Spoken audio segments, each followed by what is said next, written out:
Good morning. Today is Monday, January 23rd, and this is the International Space Station update from Mission Control Center at the Johnson Space Center in Houston. The Orbit 2 team is on duty today. It's being led by Flight Director Dina Cantella, along with veteran astronaut Shannon Lucen, who is serving as the Capcom today. On board the Expedition 30 crew includes, and here's a photograph of the crew from left to right. We have Anton Shkaplerov, and in the center front is Commander Dan Burbank. Behind him, Anatoly Ivanishin, Oleg Kononenko, Andrei Kopers, and Don Pettit.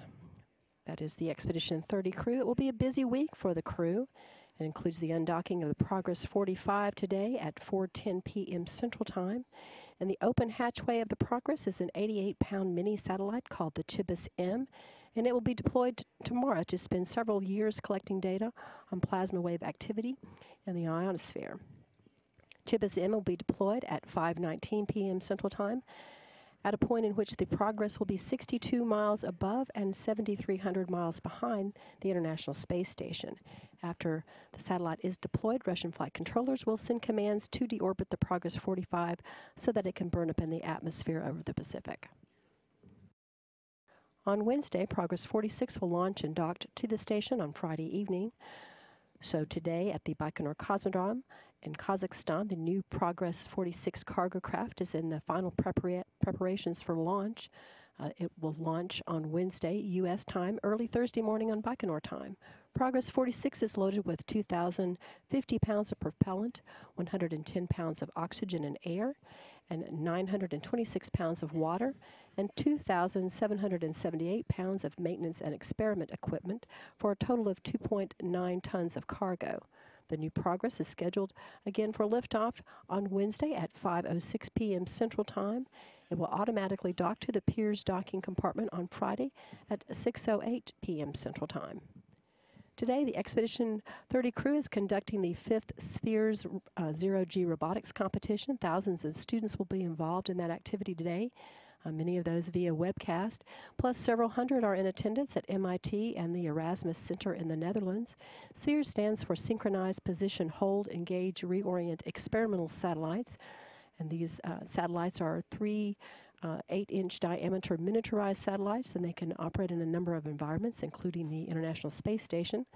The experiment offers an opportunity for high school students to design research for the International Space Station, and as part of the competition, students write algorithms for the SPHERES satellites to accomplish tasks that are relevant to future space missions.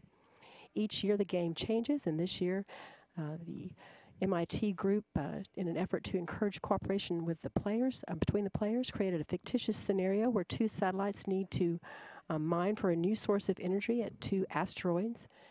Of course, all of this is a virtual experiment. Don Pettit and Andrei Kuipers will be assisting with that experiment today, and they'll be talking with astronaut Greg Shemetov, who is at MIT, helping to facilitate the event. Also today on board the space station, Dan Burbank will be performing the in-flight maintenance, removing and replacing of the atmosphere revitalization major constituent analyzer. And in the afternoon, he will be sampling fluid from the Japanese Kibo internal thermal control system. That sample will be returned to the ground. During this morning's mission management team meeting, managers were told that the space station is in good shape in regards to consumables with enough food, water, and propellant to operate, and that the Progress 46 would carry a new handle to the station's ARED, which is one of the pieces of equipment, exercise equipment on board the station. The crew is also today, the managers were informed that the crew also today were taking pictures of the end effector or the grappling mechanism on the station's robotic arm for examination. And flight controllers are also monitoring a piece of satellite debris from the Fengyun Chinese satellite. They began monitoring that earlier and are beginning preparations in case the debris avoidance maneuver is required, and if it is required, that will occur on Tuesday morning. This is your update for Monday, January 23rd from Mission Control Houston.